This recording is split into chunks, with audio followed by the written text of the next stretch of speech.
Khadija Shaw competing in women's football cannot be compared or likened to Bibi competing in men's football. I don't think it can be. Why not? Because the level of difficulty is just different. But don't you agree? Wouldn't you agree that women's football is less competitive than men's football?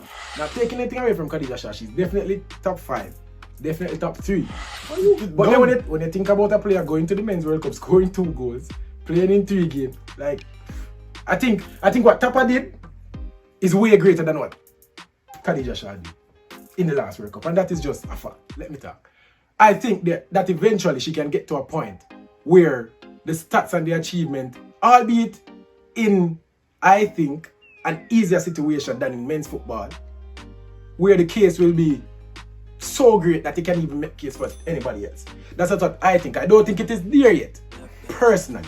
But if you're going to make the case that, men and women's football competitiveness is anywhere even close, then I think that's ludicrous. But the two people I have ahead of Khadija, 2 people, is Tappa and Bibi.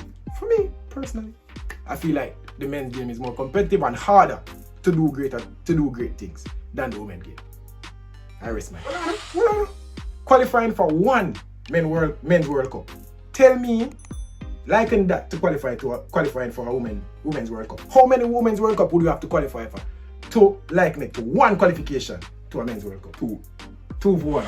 I'm betting on Khadija Shaw to be the greatest Jamaican player of all time. But right now, just for my case, she's number 3. Imagine playing.